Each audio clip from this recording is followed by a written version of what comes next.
అందరికీ నమస్కారం, మీకు నమస్కారం. అంతే. సో ఇప్పుడు నేను ఫస్ట్ ఆఫ్ ఆల్ నన్ను ఇలాగ ఇంటర్వ్యూ అని పిలవంగానే నీకు ఒక విషయం చెప్పాలి, ఒక ట్విస్ట్ ఇస్తా. ఇప్పుడు బేసిక్గా మీది థ్రిల్లర్ కాబట్టి ఒక ట్విస్టులతో ఓపెన్ చేద్దాం. మ్యాటర్ ఏంటంటే నేను అడిగా అనమాట, ఇంటర్వ్యూ చేయాలి అది ఇది అనగానే, ఇప్పుడు ఏముంటాయి గురు క్వశ్చన్లు అనగానే, there are 2 types of interviews అనమాట. సో ఒకటి ఏంటనంటే సినిమా గురించి తప్ప అన్ని పర్సనల్ గురించి, వాళ్ళ వెనకాల ఉన్న కాంట్రవర్సీల గురించి, ఇది ఇటు గురించి మాట్లాడే పంచాయతీ ఒకటి. సో అవన్నీ నేను ఇటు మాట్లాడతాను, సినిమా గురించి ఇటు మాట్లాడతాను. సో ఇంకొకటి ఏంటి అని అంటే అచ్చంగా సినిమా గురించే మాట్లాడటం.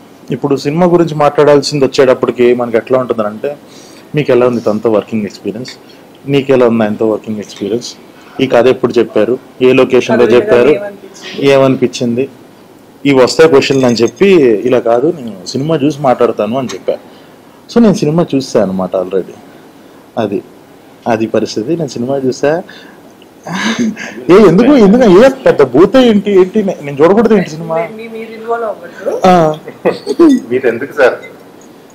లేదు చెప్పాలి, అలా చెప్తే బాగుంటది కదా అని. అంతే. ఎవరికి బాగుంటది సార్? నాకు బాగుంటది కదా, చూసాను. నేను ఎప్పటి నుంచి అడుగుతున్నాను, 1 month నుంచి అడుగుతాను, చూస్తానని. ఓకే, నేను ఇంకా ఫైనల్ కాపీ రెడీ అవ్వలేదు అని చెప్తున్నాను. ఓకే, మీరు ఎంతైనా ఒకటేనా? అలా ఏం లేదు, మన ఇంటర్వ్యూ బాగా రావాలని చూపించాను.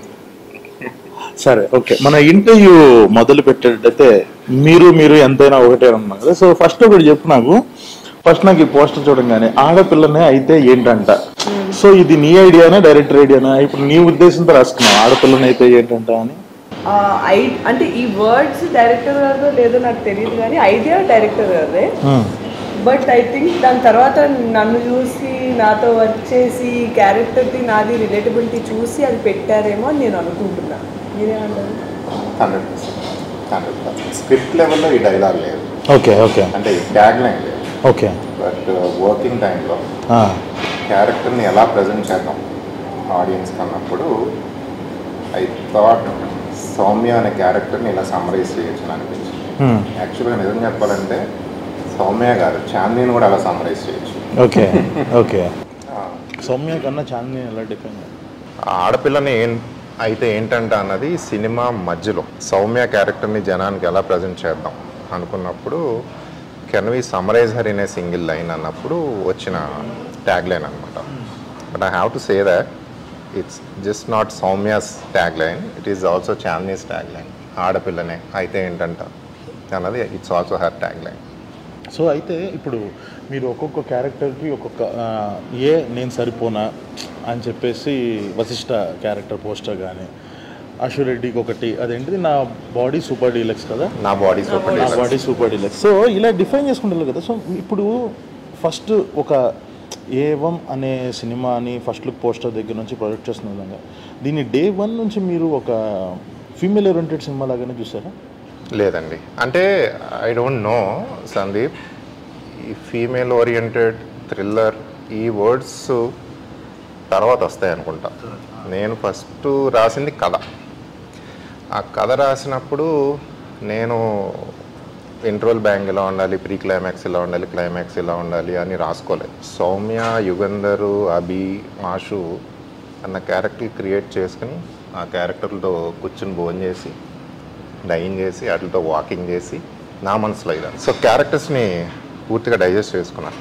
So I know so much about Soumya. తన నానమ్మ నుంచి నాకు హిస్టరీ ఉంది.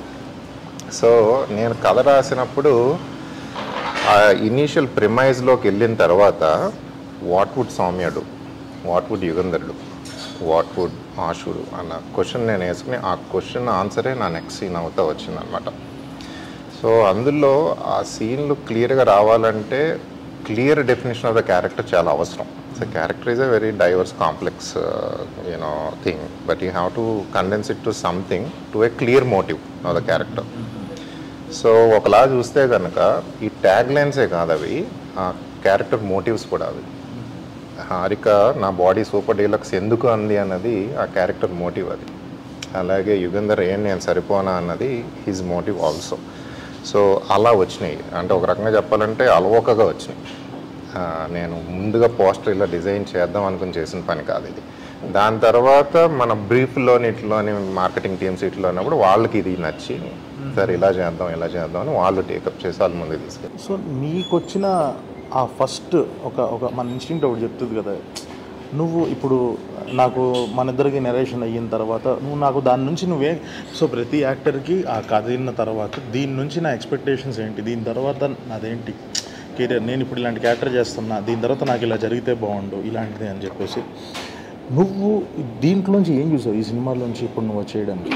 I still remember basically narration అవుతున్న లెట్సే ఒక 60% 70% పాయింట్లోని is when I realise that I want to do this film. ఈ సినిమా చేయాలి అని నాకు ఆ టైంలో అనిపించింది. There are couple of unexpected points. మనం సినిమా ఒకలా వెళ్తుంది అనుకుంటాం.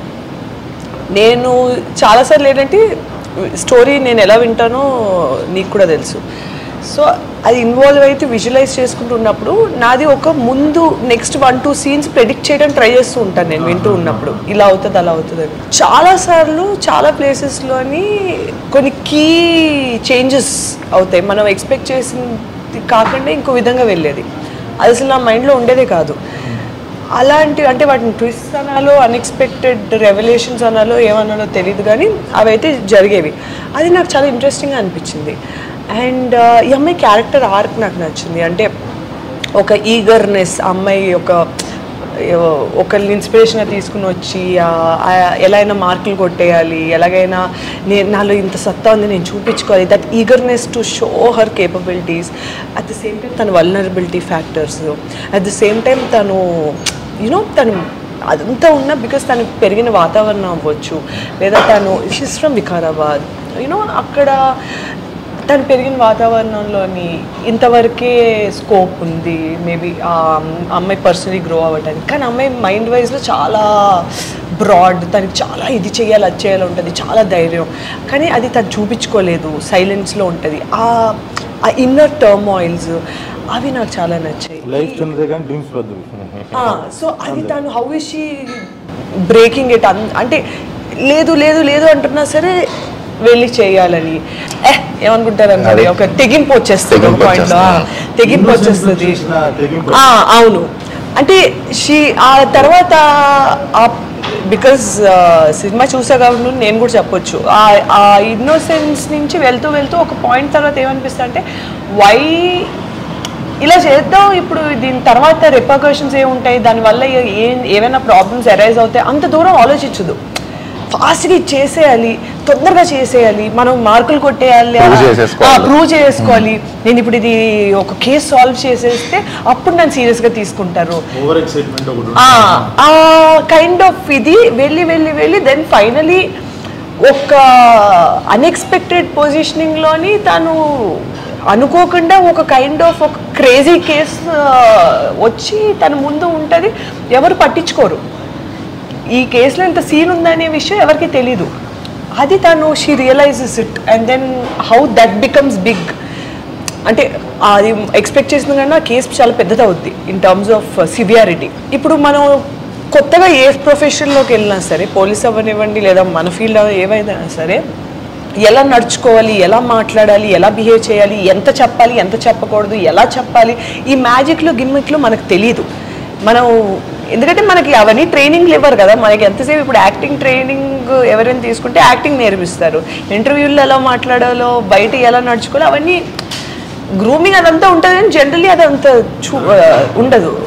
పోలీస్ ట్రైనింగ్లో కూడా ఐఎమ్ గెస్సింగ్, అంటే నాకు కంప్లీట్గా అవగాహన లేదు, బట్ ప్రెస్తో ఎలా మాట్లాడాలి యాజ్ అ పోలీస్, లేదా వీల్ ఎలా హ్యాండిల్ చేయాలి, మన సుపీరియర్స్ని ఎలా హ్యాండిల్ చేయాలి, అవన్నీ నేర్పించరు. ఉండి ఉండి ఆ రాటు తేలిపోవడం వల్ల మన స్లోగా నేర్చుకుంటారు. అదంతా కూడా చూపిస్తారు ఈ సినిమాలో. నాకు ఆ పాయింట్స్ చాలా నచ్చాయి. అంటే you can see an arc. ఇంటర్వ్యూల్లో ఎలా మాట్లాడాలన్నది కూడా మన ఇద్దరికి ఫస్ట్ నేర్పించాలి. అది కూడా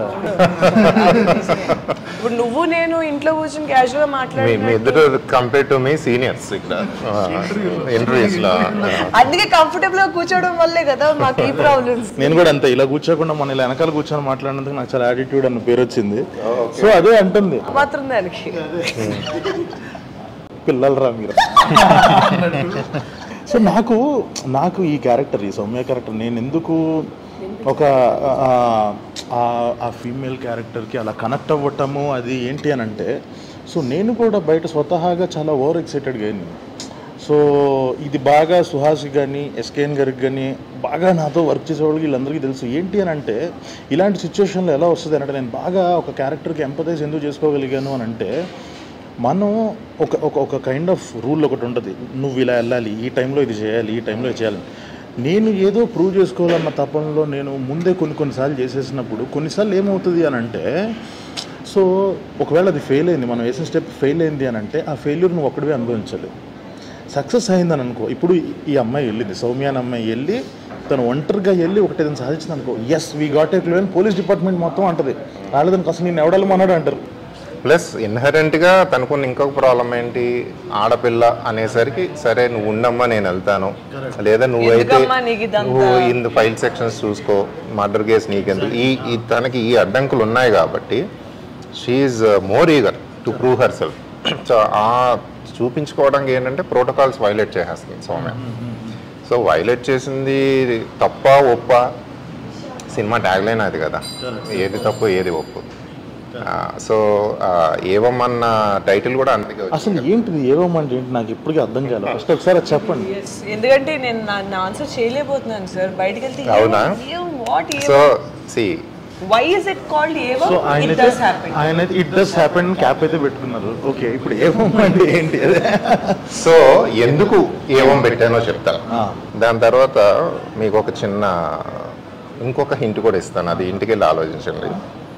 సో ఏవం అంటే ఇట్ డస్ హ్యాపెన్ అంటే ఇది ఇలా జరిగింది అంటే విచిత్రమైన సిచ్యువేషన్లోకి ఒక విభిన్నమైన మనస్తత్వాలను వ్యక్తులు వచ్చిన మూలంగా ఈ కథ మొదలవుతుంది. సో చాందిని సౌమ్యది ఒక పోరాటం, తను ప్రూవ్ చేసుకోవటం, యుగంధర్ది ఒక మోటివ్, అభికి ఒక పోరాటం, హారికది ఒక పోరాటం ఉంది. సో ఇందులో జరిగిన సంఘటనలన్నీ వీళ్ళ మూలంగా, వీళ్ళ మోటివ్స్ మూలంగా జరుగుతాయి. సో ఇందులో we touch toxic masculinity, we touch patriarchy, we slightly touch feminism, ఇవన్నీ ఉన్నా కూడా but film is not preachy. Film is a clean entertainer, it's a clean thriller. But as a story teller నేను at the end of the film I did not take any side. I did not take your side, I did not take Yugandhar side, I did not take Abhi's side. So that is why I said I want the audience to take that side. Cinema చూసిన తర్వాత this is gonna be an entertainer, it's going to entertain you. Your 2 hours are not gonna be wasted, you will be entertain. But once you are entertain there is something more to think about it. It is up to you to take that side. ఆ side మీరే తీసుకోండి. సౌమ్య హీరోనా, అభి హీరోనా, యుగంధర్ హీరోనా అన్న side మీరు తీసుకోండి. అందుకని ఇట్ డస్ హ్యాపెన్ అని చెప్పి ఏవం అని పెట్టాను. సో నాకు అర్థమైంది ఏంటంటే చూడంగానే ఇది డెఫినెట్గా వాళ్ళ యొక్క సెన్సిబిలిటీస్ ప్రకారం ఒక్కొక్కళ్ళు కనిపిస్తారు. ఎగ్జాక్ట్. ఆడవాళ్ళు చూసినప్పుడు సారీ అండి, we did some focus groups channel. So మీకన్నా కొంతమంది ఆల్రెడీ చూశారు. పార్ట్ ఆఫ్ మార్కెటింగ్ ఇది. సో ఉమెన్ చూసినప్పుడు ఈ సినిమా కంప్లీట్గా డిఫరెంట్ అవుట్కమ్తో బయటకు వస్తారు. వాళ్ళ emotional state is completely different from again married men చూసినప్పుడు వాళ్ళ ఎమోషనల్ స్టేట్ కంప్లీట్గా డిఫరెంట్ ఉంటుంది. అలాగే యంగ్ పీపుల్ 18 to 25 వాళ్ళు కంప్లీట్గా ఆ ఎమోషనల్ స్టేట్లో వస్తారు. But the bottom line is it's an entertainer, it will entertain you. But the take away from the film అది ఒక్కొక్కరికి ఒక్కొక్కలా ఉంటుంది. ఎందుకంటే అవన్నీ మన లైఫ్లోంచి వచ్చిన క్యారెక్టర్స్ అవన్నీ. మీకు ఒక పోలీస్ క్యారెక్టర్కి ఈ క్యారెక్టర్కి ఎందుకు దీన్ని పెట్టుకోవాలనిపించింది? సౌమ్య ఏంటంటే మన అందరిళ్లలో ఉండే ఆడపిల్ల కాబట్టి కొన్ని చేయొచ్చు కొన్ని చేయకూడదు అనేది ఒక cultural restriction by default impose అయిపోతుంది. Men we don't realise our privilege many times. So it just so happen that she's a police officer. తను డాక్టర్ అయినా అదే ప్రాబ్లము, తన ఐటీ ఇంజనీర్ అయినా అదే ప్రాబ్లము, తన క్యాబ్ డ్రైవర్ అయినా అదే ప్రాబ్లం. ఎసెన్షియలీ ఆ జర్నీ అదే. సో షీఈ్ పేట్రియార్కీతో పోరాటం. అంటే పేట్రియార్కీ అంటే మెన్ చేత బిల్డ్ అయిన సిస్టమ్స్. అది మెన్ ఏమీ ఈవిల్గా డిజైన్ చేసి బిల్డ్ చేసినవి కాదు. It just so happen the world was build by them. And సడన్గా ఈక్వాలిటీ అనే కాన్సెప్ట్ వచ్చింది. Women have a far difficult path. So అది నాకు ఇంట్రెస్ట్ అయింది. సో అందుకనే నాకు కథల్లో అంటారు కదా ట్రంప్ కార్డు, నా ట్రంప్ కార్డు యుగంధర్ నా చేతిలో ఉన్నా కూడా నేను రాస్తా ఉన్నప్పుడు నాకు Soumya perspective, Soumya point of view ఎక్కువ ఇంట్రెస్టింగ్. కమర్షియల్గా ఎలివేట్ చేయడానికి నాకు విలన్ ఉన్నాడు, హీరో అన్నాడు, గుడ్ అండ్ బ్యాడ్ ఫైట్ ఉంది. కానీ ఇందులో ఒక మధ్యలో ఒక అబల, మనం అబల అనుకుంటున్న ఒక అబల నేను వేసేస్తే తను ఎలా చూస్తుంది, తను ఎలా రియాక్ట్ అవుతుంది అనేది నాకు ఇంట్రెస్టింగ్ అనిపించింది. సో అలా అనుకోకుండా తను మెయిన్ క్యారెక్టర్ అయింది. So coming back to why చాందినికి బై ద వే చాందిని పేరు చెప్పినప్పుడు నాకు రిఫరెన్స్ మీ మూవీ. సో కలర్ ఫోటో చూసారంటే ఆ రోజు ఇంటికి వెళ్ళి కలర్ ఫోటో చూశాను అనమాట. I loved it by the way, such an amazing attempt, very bold attempt. So colour photo చూసిన తర్వాత కానీ కలర్ ఫోటోలో నాకు నా సౌమ్య కనిపించలా, అది ఇంకొక అమ్మాయి. సో ఈ చాందిని ఏంటి అని యూట్యూబ్లో ఇంటర్వ్యూస్ కొడతా అంటే ఇలాగే ఒక వెరీ ఆర్గానిక్ సింపుల్ రిలాక్స్గా ఉన్న ఇంటర్వ్యూలో తను చెప్తాను ఇలాగ నాకు ఇలా అయింది ఇలా. That's when I saw my Soumya, oh she is the girl అనుకొని ఆ తర్వాత we met at a coffee shop and కలిసి చెప్తా ఉన్నప్పుడు బై సెకండ్ సీనే నాకు అర్థమైపోయింది. ఎందుకంటే నేను చెప్తా ఉంటే తన ఫేస్లో ఉన్న మైక్రో ఎక్స్ప్రెషన్స్ ఇది ఫైనల్గా I was able to see the film in her face. ఎందుకంటే అప్పటి వరకు నేను రాసుకున్నాను కానీ నా మనసులో యాక్టర్ లేదు కదా. తను చూసినట్టు okay I was able to see the whole thing అన్నమాట. ఇక్కడ I have to tell you something, maybe క్రెడిటో డిస్క్రెడిటో నాకు తెలియదు. సో ఇంటర్వెల్ ముందు ఒక క్రిటికల్ సీన్ ఉంటుంది, ఆ క్యారెక్టర్ ఒక చిన్న ఒక జంప్ వేస్తుంది. నేను ఆ సీన్ యాక్చువల్గా దాని ముందుది. సో అది నేను ఒకలా రాసుకుని నెరేట్ చేస్తా సడన్గా ఆగి చాందిని అడిగాను, చాందిని ఇప్పుడు సౌమ్య ఏం చేస్తుంది అని అడిగా. Chandini gave a different answer and the thing is I was so convinced with that answer. అప్పుడు నాకు అర్థమైంది ఏంటంటే okay she understood the character probably better than me. ఇది నాకు తెలియదు, అది చెప్తా సినిమా రిలీజ్ అయిందో చెప్తాను. చెప్పండి. So there is a critical scene, I took her perspective, then I went with that. So that's the moment. If you ask me, ఈ commercial ఇది అన్ని పక్కన పెడితే how was you convinced with Chandini అన్నదంటే that was the moment I was convinced. Yes, exactly. అవునా, the one that we discussed. Yeah. అంత చిన్నది అంత impactful గా నాకు అప్పుడు అర్థమైంది. Your able to judge it, you know journey your able to judge అనేది అప్పుడు అర్థమైంది. మేము డైరెక్టర్స్గా ఓకే ఈ సీన్ వర్కౌట్ అయ్యిద్ది, ఓకే మన ట్రైలర్లో వేసుకోవచ్చు, కమర్షియల్గా వర్కౌట్ అయితే నాకు రాసుకుంటాం. సో బట్ ఆ క్యారెక్టర్ని అర్థం చేసుకుంటే డెఫినెట్గా అక్కడ బిహేవియర్ అర్థమైపోతుంది ఆబ్వియస్గా. అదొకటి. ఎందుకనంటే ఈమె నెరేషన్లో ఎట్లా ఉంటానంటే నేను కూడా అంతే. ఫస్ట్ నెరేషన్ ఇచ్చినప్పుడు ఫస్ట్ సీను వాళ్ళ నాన్న డెడ్ బాడీ దగ్గరికి వెళ్ళి ఒక బిహేవియర్ చేస్తుంది కదా, ఈమె ఫస్ట్ ఏంటంటే కళ్ళు డ్యాన్స్ చేయడం స్టార్ట్ చేస్తాయి. ఆ కథలు వినేంతసేపు ఆ మంచి ఎక్స్ప్రెసివ్ వాయిస్ అలా డ్యాన్స్ చేస్తా ఉండే ఓకే ఏమి ఎక్సైట్ అవుతుంది. నాకు ఫస్ట్ సీన్కి పడిపోయింది చేసేస్తుంది అన్నట్టు ఫీలింగ్ వచ్చింది. ఎక్కడో కాన్ఫిడెన్స్ తీసేసింది అంటే వన్ సెకండ్ ఏంటి నిజంగా నువ్వే రాసావు మొత్తం అని అంటుంది. ఎవడన్నా అడుగుతాడు అలాగా. అదే ఓకే కంటిన్యూ. ఇదేం క్వశ్చన్, దిక్కుమాలిన క్వశ్చన్. అదే. సో అలాగా. బట్ మీరు అన్నది కరెక్ట్. మీరు కాస్టింగ్లో చేసిన ది బెస్ట్ చాయిసెస్లో ఎలాగైతే ఎందుకనంటే చాలా ఇప్పుడు ఒక క్యారెక్టర్, ఒక ఫీమేల్ క్యారెక్టర్కి వాళ్ళకి బలుపు ఉంది, ఇది కొంచెం ఒక కైండ్ ఆఫ్ అంబిషన్ ఉంది ఇది అని వేరే వాళ్ళకి చాలా డైలాగులు చెప్పలేము, కానీ తినకైతే వర్కౌట్ అయిపోతాయి కొన్ని ఎక్స్ప్రెషన్స్లోనే. సునీల్ అన్న తిను ఎదురెదురుగా కూర్చొని మాట్లాడుకుంటుంటారు. It is like 1-on-1 scene. So నాకు తెలుసు ఇదేంటి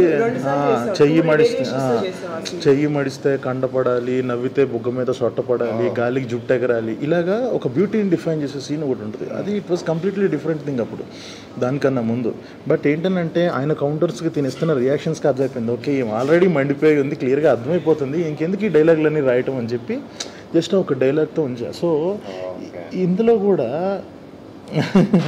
సో అలాగా తనకి ఒక వర్కౌట్ అయ్యింది కాస్టింగ్ పరంగా. మీకు కూడా చాలా సీన్లలో ఎంత అంబిషియస్గా ఉంది, ఎంత ఓవర్ ఎక్సైటెడ్గా ఉంది, ఎంత ఇన్నోసెన్స్ని కూడా కొన్నిసార్లు ఒక మనిషిని ఎంత హెల్ప్ చేస్తుందని అయింది.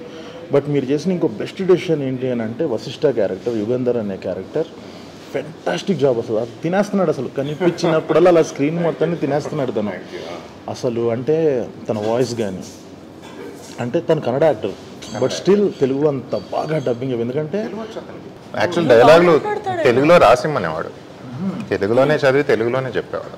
సూపర్ అసలు. అంటే ఆ పవర్ కనిపించింది లాస్ట్లో 1-on-1 పడినప్పుడు, ఒక ప్రొటాగనిస్ట్కి ఒక యాంటాగనిస్ట్కి ఇలా పడినప్పుడు ఇద్దరు పోటీ పడుతున్నారు. 1-on-1 కాన్వర్జేషన్లు ఉంటాయి కదా మీ ఇద్దరికి. సో అది ఉన్నప్పుడు మాత్రం చాలా బాగా ఓకే, ఏదో చిన్న వీళ్ళిద్దరు ఏదో యాక్టింగ్ కాంపిటీషన్ పెట్టుకున్నారు, వీళ్ళిద్దరు ఏదో ఒకళ్ళనొకరు డామినేట్ చేసుకోవడానికి ట్రై చేస్తున్నారు అన్నది చాలా బాగా కరెక్ట్ చాలా బాగా చేశారు ఇద్దరు. ఇంకొకటి నా పర్స్పెక్టివ్లో ఈ సినిమా గురించి వస్తే, ఫస్ట్ నుంచి చూస్తున్నంతసేపు okay okay good good good okay వెళ్తుంది మంచిగానే అవుతుంది, కానీ నాకు ఇంటర్వెల్ చాలా మంచి హై ఇచ్చింది, ఫెంటాస్టిక్ హై అసలు. అంటే నాకు ఓకే నేను దీనికి ప్రిపేర్ అవ్వలే ఓహో అన్న ఫీలింగ్ వచ్చింది. సో నాకు ఇంటర్వెల్ దగ్గర నుంచి నేను చాలా చాలా అంటే ఒక గ్లూ అదేంటి అతుక్కుపోయి కూర్చుంటాము సీట్లు కానీ అంటారు కదా, అలాగా కూర్చొని ఇంకప్పటి నుంచి నాకు సినిమా మీద ఒక పర్స్పెక్టివ్ వచ్చింది. ఓకే మనం ఇక్కడ నుంచి దీనికి ప్రిపేర్ అవ్వాలి సెకండ్ హాఫ్లో అన్న ఫీలింగ్ అయితే వచ్చింది. ఫెంటాస్టిక్ జాబ్ అండి, చాలా బాగా చేశారు. సో ఇప్పుడు మీరు చెప్పండి, ఇప్పుడు ఎలాగో ఇంకా రిలీజ్కి రెడీ అవుతుంది కాబట్టి ఇది చిన్న సినిమా అనుకుంటున్నారా పెద్ద సినిమా? మీ కైండ్ ఆఫ్ డెఫినేషన్లో ఒక చిన్న సినిమా అంటే ఏంటి? ఆ జానన్ ఒక రంగా డిఫైన్ చేసి పైకి తీసుకొచ్చిన వన్ ఆఫ్ ద యాక్టర్స్లో చాలానే కాదు. He's talking about small film ఏంటి ఇప్పుడు దీని పరిస్థితి. సో నిన్ను చాలా మంది క్వశ్చన్లు అడుగుతారు కదా, ఏంటి మీరు అన్ని చిన్న సినిమాలు చేస్తున్నారు, మీకు ఎందుకు పెద్ద సినిమా పడట్లేదు, కమర్షియల్ సినిమాస్ ఎందుకు రావట్లేదు? సో ప్రతి ఒక్కళ్ళకి ఇప్పుడు ఒక్కొక్కళ్ళకి ఒక పర్స్పెక్టివ్ ఉంటుంది, చిన్న సినిమా అంటే ఇది, పెద్ద సినిమా అంటే ఇది. అంటే పచ్చిగా చెప్పాలి అని అంటే జనాలందరి దృష్టిలో చిన్న సినిమా అయినా మనకి at that point of time మన అందరికీ కలర్ఫుల్ ఉన్న చాలా పెద్ద సినిమా, కెరీర్లో డిఫైన్ చేసే సినిమా అది. సో నాకు ఒకటి ఉంటుంది, ఒక స్టేట్మెంట్స్ ఇచ్చినా సరే మనకి తెలుసు మనం ఎంత బిలీవ్ చేసాం ఫ్రమ్ డే వన్ అప్పుడు. Correct, exactly. అంటే మనకు వచ్చిన బడ్జెట్స్ కానీ మనకు వచ్చిన కష్టాలు కానీ అసలు అలాంటి వాటితో మనకు అవుట్పుట్ ఇచ్చే లిటరలీ మా రిజల్ట్స్ అన్ని చూసి నేషనల్ అవార్డ్ తర్వాత వచ్చిన తర్వాత అట్లీస్ట్ నాకేమనిపించింది అంటే పడ్డ కష్టం అన్నిటికీ దేవుడు చూసి ఇచ్చినట్టు అనిపించింది నాకైతే. ఎందుకనంటే బేసిక్గా ఆ సినిమా వేరే వాళ్ళు చేస్తే ఇంకొంచెం బడ్జెట్లు అలా పెట్టి చేసేవాళ్ళు. ఎందుకనంటే మనందరం ఒక చిన్న షార్ట్ ఫిల్మ్ యూట్యూబ్లో అందరినీ ఫ్రీగా చూస్తారు, బట్ మేము ఏ రోజు అది ఓటీటీ అన్నట్టు చేయలే, పెద్ద స్క్రీన్ అన్న ఎక్స్పీరియన్స్ అన్నట్టు అది. కానీ so Chandini I'm jumping the gun here to answer your question Sandeep. చిన్న సినిమానా పెద్ద సినిమానా ఇదంతా రిలీజ్కి ముందు ఉన్న న్యూస్ అండ్ పర్సెప్షన్. ఒక్కసారి థియేటర్లోకి వెళ్ళి కూర్చున్న తర్వాత, ఒక్కసారి క్యారెక్టర్స్కి మనం హుక్ అయిన తర్వాత ఇట్ డజంట్ మ్యాటర్. ఎస్ టెక్నికాలిటీస్లో డిఫరెన్సెస్ ఉంటాయి, కెమెరా కానీ టెక్నిక్ కానీ ఉంటుంది కానీ, but the most important thing is the story and the characters that you can relate to. అంటే చిన్న సినిమా అంటే ఎసెన్షియలీ ఒక passionate people coming together trying to do it against all the odds. So ఆ passion మీకు కనిపిస్తుంది ఫిలింలో and audience తెలియకుండానే కనెక్ట్ అవుతారు. ఇదంతా మన ముందున్న ఇది బడ్జెట్ ఎంత, ఇది ఎంత అయింది, ఎన్ని గంటలు, ఇవన్నీ అయిపోయిన తర్వాత ఒక్కసారి థియేటర్లోకి వెళ్ళి కూర్చున్న తర్వాత ఒక్కసారి క్యారెక్టర్స్ మనకు కనెక్ట్ అయిన తర్వాత none of these matters. Run time ఎంత, ఏ కెమెరాతో తీశారు, ఏ లొకేషన్లో తీశారు, అది నా ఒపీనియన్ అది. But of course there are commercial realities. Budget ఎంత అని ఓటీటీ వాడు అడుగుతాడు, డిస్ట్రిబ్యూటర్ అడుగుతారు, యాక్టర్స్ ఎవరైనా అడుగుతాడు, ఇవన్నీ ఉంటాయి. కానీ all of this goes away once the audience connects to the characters. So I hope, sincerely hope, you guys are the champions of this segment kada. Meer define chesaru literally. Idi chinna cinema na pedda cinema na annadi pakkan pettesi mind lone. Is this an entertainer? Is this an interesting film? డెఫినెట్గా. అంటే నేను కూడా బలంగా నమ్మేది ఏంటి అని అంటే, ఇప్పుడు నేను చేసిన అంటే అందరి దృష్టిలో నేను ఒక్క సినిమానే చేసినవాడిని, కానీ నేను ఎన్ని స్క్రిప్ట్ల మీద వర్క్ చేశాను along with too many directors, వీళ్ళందరి దాంట్లో నాకు ఈ సినిమా కొట్టిన సిక్సర్ ఏంటంటే చూస్తున్నంతసేపు మనం స్టార్ హీరోస్తో చేసినప్పుడు ఇప్పుడు జనాలు థియేటర్కి ఎందుకు వస్తారు అంటే యాక్టర్స్ని చూడడానికి రారు, వాళ్ళని వాళ్ళు చూసుకోవడానికి వస్తారు. ఓకే, అందరు సినిమాలకు వచ్చేది ఎందుకు, వాళ్ళని వాళ్ళు చూసుకోవడానికి వస్తారు. మనం స్టార్ హీరోస్తో సినిమా చేసాం. నేను రాసుకున్న ఒక గోల్డెన్ రూల్ ఏంటి అని అంటే, స్టార్ హీరోస్తో సినిమా చేసినప్పుడు స్ట్రెంగ్త్స్ని హైలైట్ చేయాలి, కొత్త వాళ్ళతో చేసినప్పుడు ఇన్సెక్యూరిటీస్ని హైలైట్ చేయాలి. ఓకే, నేను నమ్మే సిద్ధాంతం కోటబుల్ కోట్ బాగుంది. సో కొత్త వాళ్ళతో చెప్తా అంటే, ఇప్పుడు నేను ఒక మహేష్ బాబు గారి సినిమానో పవన్ కళ్యాణ్ గారి సినిమానో వాట్ ఎవర్ ఒక లీగ్ 1లో ఉన్న హీరోస్ అందరి సినిమాలకి వెళ్ళినప్పుడు నేను కూడా ఈయనలాగా ఏదో రోజు కొడతాను, ఎవడో ఒకరిని కొట్టాలి. They will whistle. ఎందుకు విజిల్ వేస్తారు అని అంటే, మనం చేయలేని పనులన్నీ వాళ్ళు అక్కడ చేస్తున్నారు. సో వీళ్ళల్లో ఉన్న ఒక 1% ఆఫ్ స్ట్రెంగ్త్ ఒకడు. ఇప్పుడు ఒక పీక్ మూమెంట్స్ అంటే ఏంటి, ఇప్పుడు సినిమాల్లో హీరో మన చిరాకు వస్తుంది జాబ్ అన్నప్పుడు వాడు రిజైన్ చేయడం ఇస్ పీక్ మూమెంట్. ఎందుకంటే నేను చేయలేను రిజైన్, అక్కడ స్టార్ హీరో చేస్తాడు. దీని అమ్మ అని ఒక బాస్ మీదకి ఒక పేపర్ సిసురు కొట్టి బయటకు వెళ్ళడం ఈ పీక్ మూమెంట్ వాళ్ళకి. ఎందుకనంటే నాకున్న ఒక 1% స్ట్రెంగ్త్ని ఆడ ఒక 100% చేసి చూపిస్తున్నాడు ఒక స్టార్ హీరో. అదే కొత్త వాళ్ళతో చేసినప్పుడు వీ షుడ్ హైలైట్ ఇన్సెక్యూరిటీస్ని క్యాష్ చేసుకోవాలి. అమ్మా నేను కూడా ఇంతే నల్లగా ఉన్నాను, నేను ఇవన్నీ పడున్నా, నేను కూడా ఇంతే లావుగా ఉన్నా, వాట్ ఎవర్ వాళ్ళు పడిన కష్టాలన్నీ ఇంకొకటి రిఫ్లెక్ట్ చేస్తే క్యారెక్టర్ కనెక్ట్ అయ్యి వీడి తర్వాత ఏం చేస్తాడు అని చూసుకుంటూ వెళ్తారు. సో నాకు ఈ సినిమాలో ఫస్ట్ ప్రతి ఒక్క క్యారెక్టర్ది ఇన్సెక్యూరిటీ బాగా హైలైట్ చేశారు. సో అప్పుడు ఏంటి అని అంటే, మీరు ఇందాక అన్నట్టు సినిమాకి వచ్చి కూర్చున్న తర్వాత ఒక ఫస్ట్ 20 నిమిషాలైనా కొత్తోళ్ళైనా పాతోళ్ళైనా హీరోలైనా ఎవరైనా క్యారెక్టర్ కనెక్ట్ అయ్యేంతవరకే. ఆ తర్వాత నేనే కనిపిస్తుంటాను స్క్రీన్ మీద, ఎవరు కావాలో అది కానీ. సో ఈ సినిమాలో నాకు మై ఫేవరెట్ పార్ట్ వాజ్ ఒక లీడ్ క్యారెక్టర్ యొక్క బిగ్గెస్ట్ ఇన్సెక్యూరిటీని చాలామంది అబ్బాయిలు ఏ విషయంలో అయితే ఇన్సెక్యూర్ ఫీల్ అవుతారో అది ట్యాప్ చేసి the other side of it ప్రతి ఒక్కటి దాంట్లో. అంటే నాలో ఒక మంచి ఉంటుంది, చెడు ఉంటుంది. మంచి చెడు ఉన్నప్పుడు మనం సొసైటీ కోసం ఒక మారల్ ఇది అంతా మాట్లాడి అది చూపించేదంతా మంచి. మనలో ఒకడు ఉంటాడు, ఎదుటోడి మీద కోపం వచ్చినప్పుడు వాడిని కొట్టాలనిపిస్తుంది, కత్తి తీసుకొని పొడిచాలనిపిస్తుంది, కానీ మనం అది చేయలేం. సో ఈ కైండ్ ఆఫ్ విషయాల్ని అంటే ఒక మంచికి చెడుకి మధ్య ఉన్న గీతాన్ని కరెక్ట్గా ప్రొజెక్ట్ చేసిన విధానం నాకు చాలా బాగా నచ్చింది. యా, సో ఇక్కడ కూడా how this film become a big film in second half అని అంటే, నేను ఇలాగే చేయలేకపోతున్నాను, నాకు ఇన్సెక్యూరిటీస్ ఉన్నాయన్న దాంతో మొదలయ్యి అమ్మయ్య నేను చేయలేదు ఒకటి చేస్తున్నాడు అన్న ఫీలింగ్ తీసుకెళ్ళారు మీరు. అర్థమైందా? So it became a star material. Last మనకి స్టార్ హీరోస్ ఏం చేస్తారు, నేను చేయలేదు ఆడు చేయలేకపోతున్నాను, స్టార్ హీరోస్ చేయాలి. సో లాస్ట్కి నేను చేయలేకపోయేది ఒకటి చేస్తున్నాడు, ఈ క్యారెక్టర్ కూడా నాలంటోడే, కానీ నేను చేయలేకపోతే వీడు చేస్తున్నాడు అన్నది మీరు తెలివిగా చూపించారు. ఓకే, వినటానికి భలే ఉంది. సో మళ్ళీ బాగుంది, మళ్ళీ చెప్పండి అన్నట్టు. సో అదే అంటున్నా. Very well good, thank you. Yeah, so అలాగా ఇట్స్ టూ గుడ్, నాకు చాలా బాగా నచ్చింది ఇన్సెక్యూరిటీ. సో ఫైనల్గా నేను ఏంటంటే ఈ పాయింట్లో నేను చెప్పబోయేది ఏంటి అని అంటే, ఒక ఇన్సెక్యూరిటీస్ని మనం చేసిన ప్రతిసారి ఏ రోజు సక్సెస్ వదిలి వెళ్ళింది లేదు. జస్ట్ లైక్ బేబీ, ఇప్పుడు బేబీ చూసినట్టు. సో కలర్ ఫోటోలో కైండ్ ఆఫ్ ఇన్సెక్యూరిటీస్, బేబీలో ఒక ఫైనాన్షియల్ స్టేటస్, ఒక ఆనంద్ లాంటి క్యారెక్టర్ ఒకటి చూసే ఇన్సెక్యూరిటీస్. సో ఇలాగా యంగ్ బ్యాచ్ ఒక ఎదగాలి అనుకునే వాళ్ళు ప్రతిసారి ఇన్సెక్యూరిటీస్ని ట్యాప్ చేసిన ప్రతిసారి ఏ రోజు సక్సెస్ వదిలింది లేదు. సో డెఫినెట్గా దీనికి అది ఎస్ ఇది వర్కౌట్ అవుతుంది అని బలంగా నమ్ముతున్నాను. Thank you so much. Yeah, ఇందాక ఏవం గురించి ఇంకొక హింట్ ఇస్తాను అన్నాను కదా, ఆ హింట్ ఏంటో మర్చిపోయారు.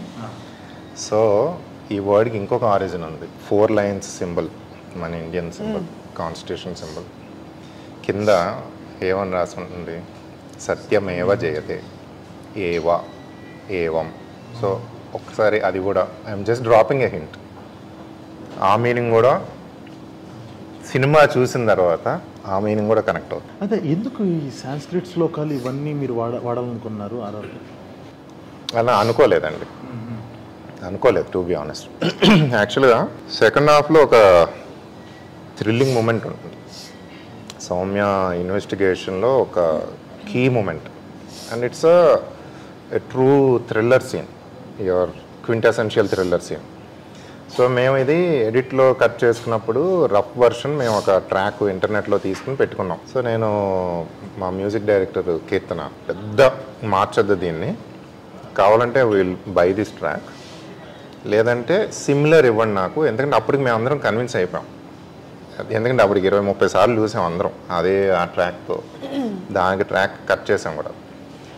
వన్ డే తర్వాత షీ కాల్డ్ మీ, సెడ్ నేను అది చేయనండి అంటే, మరి అదేంటి ఏం చేస్తారు అంటే, నేను అక్కడ ఒక శ్లోగా పెడతాను థ్రిల్లర్ మూమెంట్లో, ఇదేంటి అంటే నో ఐల్ ట్రై. అప్పుడు ఇద్దరం కలిపి we did some research. So ఒక శ్లోకం దొరికింది, అందులో ఏవం అన్న పదం ఉంది అండ్ ఆ శ్లోకానికి ఒక మీనింగ్ ఉంది. ఆ మీనింగ్ యాక్చువల్గా reflects the psychology of both the characters, Yugandhar and Soumya అనమాట. సో అది యాక్చువల్గా ఆ శ్లోక పెడితే ఆ సీన్ ఇంకా స్పూకీగా వచ్చింది. నేను ఎప్పుడు ఎక్స్పీరియన్స్ చేయలేదు అది. అది కంప్లీట్ డిఫరెంట్ ఎక్స్పీరియన్స్ వచ్చింది అన్నమాట. సో దాంతో ఏమైందంటే it became literally the voice of the film towards the climax, it became the voice of the film. So అది అలా అనుకోకుండా వచ్చిందండి. ఇంక when it comes to title చాలా కొట్టుకున్నాం స్టార్టింగ్లో. నాకు I'm not taking any sides, ఇది ఇలా జరిగింది అన్నది అది ఉంది నాకు. ఇంకొక మీనింగ్ ఏంటంటే ఏవం అంటే ఒకటే అంటే ఏంటంటే what women are seeking, what men are seeking is at the end of the day same, both. ఏంటంటే లవ్ అండ్ పీస్, అందరూ పోరాటం. కాకపోతే the way men look for it and the way men express it is so different from the way women look for it and women express it. ఈ కాన్ఫ్లిక్ట్లో నుంచి వచ్చిన characters ఇవన్నీ ఒక రకంగా మీరు గమనిస్తే. So at the end of the day ఇద్దరూ వెతుకుతా ఉన్నది ఒకటే అన్నది ఏవం అనిపెట్టి. యాక్చువల్గా గుర్తుందో లేదో మీకు, మీదిని గంగాది లాస్ట్లో ఒక సీన్ ఉంటుంది, అది సినిమాలో లేదు కానీ, బట్ అది that was the intention of the film అనమాట. అలాగా నేను ఆ వర్డ్స్ వెతుకుతా నాకు ఒక అలవాటు ఏంటంటే ఆ వర్డ్ రూట్స్ వెతుకుతా, ఆ రూట్లో నాకు ఇది దొరికింది. మనం కొన్నిసార్లు అంతే, మనకు తెలియకుండానే కొన్ని రాసి కొన్ని సడన్గా మ్యాచ్ అవుతాయి, రూట్స్కి మ్యాచ్ అవుతాయి. అంటే మనం కరెక్ట్ డైరెక్షన్లో ఉన్నామని అర్థం, కంగారు పడాల్సిన అవసరం లేదు. అంటే ఎక్కడో ఒక హాలీవుడ్ ఫిల్మ్లో ఎవడో ఒక పెద్ద డైరెక్టర్ ఎవరో ఒకరు చేసిన దాంట్లో సిమిలర్ సీన్ తగిలినప్పుడు నేను బాగా రే మళ్ళాంటిదే అని బాధపడటం కన్నా పర్లేదు, మనం కూడా ఈ స్కేల్లో ఆలోచిస్తున్నాం మనం అన్న అదొకటి తగులుతుంది సరే, అది ఇచ్చే కాన్ఫిడెన్స్ వేరు. మనం ఒక టైటిల్ అనుకున్నాము, తర్వాత దాని ఆరిజిన్ దగ్గరికి వెళ్ళినప్పుడు అరే ముందు దీని కూడా మ్యాచ్ అవుతుంది ఏంటి అసలు ఎప్పుడు అనుకోకుండా. ఎగ్జాక్ట్లీ ఎలాగైతే ఒక కథ ఆ పాత్రలను కోరుకుంటుందో, ఆ పేస్ని కోరుకుంటుందో, అలాగే కొన్నిసార్లు టైటిల్ని కూడా కోరుకుంటుంది. సో ఫైనల్గా నేనైతే చూసిన వాడిగా చెప్తున్నాను, it's a very good film. అంటే చాలా నాకు ఏదో మనం ఒక థ్రిల్లర్ తీస్తున్నామా, మనం ఇలాంటి సినిమా చేసేయాలి అని చెప్పి రాసినట్టు కాకుండా ఒక డైరెక్టర్ యొక్క వాయిస్ కనిపించింది నాకు అందులో, మీ యొక్క థాట్ ప్రాసెస్ కనిపించింది. అది చాలండి, మీరు అసలు కంగారు పడాల్సిన అవసరం లేదు. సో అందరికీ నచ్చుతుంది. అండ్ మీరు అన్నట్టుగానే డిఫరెంట్ పర్స్పెక్టివ్స్, అంటే నువ్వేం అర్థం చేసుకున్నావు ఈ సినిమాని అని అడిగిన తర్వాత నీకు నచ్చిందా నచ్చలేదా అన్నది పక్కన పెడితే, నచ్చకపోవచ్చు ప్రతిదానికి, బట్ ప్రతి ఒక్కడు ఆ సినిమాను ఒక రకంగా డిఫైన్ చేస్తారు కదా, అక్కడ తన సెన్సిబిలిటీస్ ఏంటన్నా చెప్పేసి ఈ సినిమా విషయంలో. సో ఇది ఒక క్యారెక్టర్ స్టడీ లాగా, కేస్ స్టడీ లాగా కూడా వాడుకోవచ్చు. ఓకే, సో డెఫినెట్గా ఎగ్జాక్ట్లీ పర్సనాలిటీ డిఫైన్ చేయొచ్చు. That's the best thing about this film. ఇద్దరికి ఆల్ ద వెరీ బెస్ట్. ఇరగదేయండి, ఇంకా ప్రమోషన్స్ గట్టి చేయండి, అంతే చేయి, ప్రమోషన్స్ గట్టి చేయండి. మామిడి పంటలో బాగోపోయినా అంతే.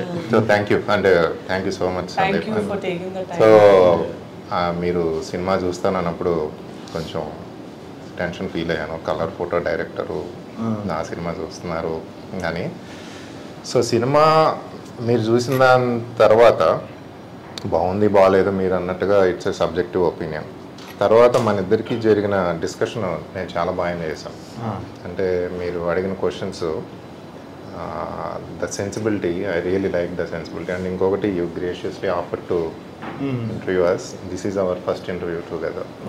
అండ్ యాక్చువల్ మీతో మాట్లాడిన తర్వాత ఇంకా కాన్ఫిడెన్స్ వచ్చింది మాకు, విల్ గో అని. Thank you so much. All the very best. నువ్వు నమ్ముతున్న నిజాలన్నీ నీ చుట్టూ ఉన్న లోకమంతా